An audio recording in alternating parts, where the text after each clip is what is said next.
Salve espectadores do canal! Como muitos de vocês devem saber, a área de estudos de escravidão ela é bastante prolífica no Brasil. Muita gente estuda e alguns livros sobre esse tema são clássicos da historiografia brasileira. E ela está sempre ativa, com muitos estudos ainda por serem feitos. Inclusive muitos desses estudos são feitos por historiadores do exterior. O livro do vídeo de hoje foi lançado pela editora Mauad X recentemente, ainda em 2017, e como o título indica, traz 12 capítulos sobre o assunto. O livro de hoje é 12 capítulos sobre escravizar gente e governar escravos, Brasil e Angola, séculos 17 a 19. E o livro foi organizado por Denise Vieira Demétrio, Ítalo Domingos Santiroque e Roberto Guedes. Esse livro é resultado do trabalho de dois grupos de pesquisa. Um deles se chama Governos, Resgates de Cativos e Escravidões, Brasil e Angola, séculos 17 e 18, que começou em 2015 e ainda está em andamento. O outro se chama Testamentos e Hierarquias em Sociedades Escravistas Ibero-Americanas, século 16 a 18,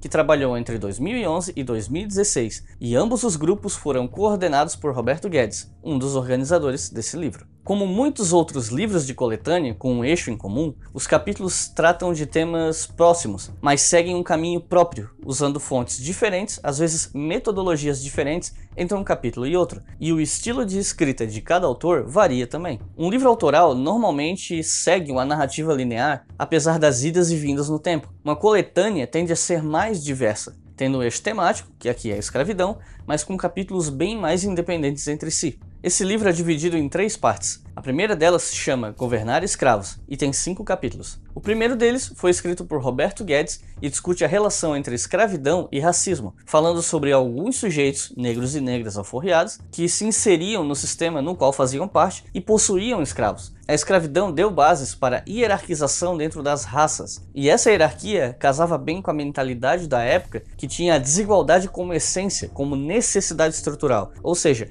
a estrutura política, cultural e econômica daquela época dependia de um sistema de desigualdade estrutural para funcionar do jeito que funcionava. A própria escravidão é uma consequência disso. O capítulo foca bastante na questão dos significados dos termos usados na documentação em relação aos diferentes estratos sociais entre os negros, escravizados ou alforriados. No capítulo seguinte, escrito por Ana Paula Machado, se discute as mentalidades das elites cariocas a respeito dos seus escravos entre o fim do século XVIII e o começo do XIX, usando como fonte testamentos de sujeitos que eram parte dessa elite, enquanto o capítulo 3 fala dos escravos na planície açucareira do campo de Goitacazes, e foi escrito por Márcio de Souza Soares. O capítulo seguinte foi escrito por Maria Lenk e fala sobre Antônio Gomes de Oliveira e a sua família, mais precisamente sobre sua relação com os batismos, os quais incluíam os seus escravos, e de como a incorporação desses escravos nas famílias, na dele mas em outras também, com o passar das gerações,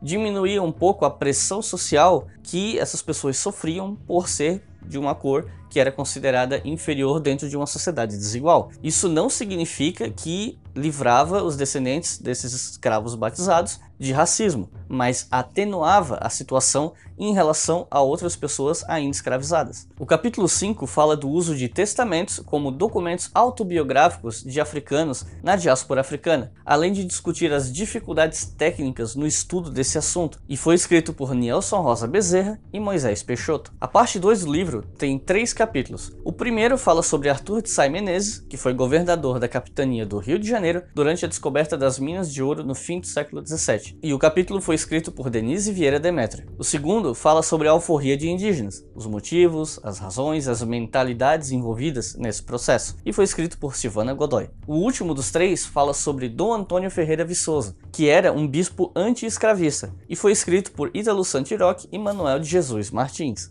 A última parte tem 4 capítulos. O primeiro fala sobre a diplomacia comercial portuguesa no final do século XVIII e pontos de comércio de escravos. O segundo sobre como a guerra interna em Angola facilitou a captura e venda de escravos, permitindo que os portugueses pudessem explorar ao máximo a situação. O terceiro discute um texto chamado História de Angola, escrito no fim do século XVIII pelo militar Elias Alexandre da Silva Corrêa. O último capítulo fala sobre a obra de um viajante e explorador húngaro chamado Laszlo Magyar, não sei se eu pronunciei certo o nome dele, que esteve em Angola durante cerca de 6 anos e produziu material sobre sua exploração nessa região. Enfim, se você é interessado em obras sobre a escravidão atlântica, se dá aula sobre o assunto, se quer colocar os seus alunos diante de textos mais atualizados sobre o tema, esse livro é uma boa dica. Aqui embaixo eu vou deixar o link caso você queira comprar, mas assim como eu falei naquele vídeo sobre o livro Ramificações Ultramarinas, eu preciso dizer aqui também, esse livro é mais acadêmico, mais técnico, e com exceção de alguns capítulos que têm um pouco de apelo maior com um público mais geral, eu pessoalmente acho que um leitor casual pode ter dificuldades com o livro. Se eu tiver que recomendar, eu recomendo o livro a um público mais acadêmico. Mas claro, isso é uma percepção minha. Se você tiver acesso ao livro, talvez você tenha outra opinião. Não se esqueçam de se inscrever no canal, se ainda não forem inscritos, e deem uma olhada na nossa campanha do Apoia-se, que é bastante importante para o nosso canal. Em grande parte, é ela que mantém esse canal funcionando. Muito obrigado e até a próxima!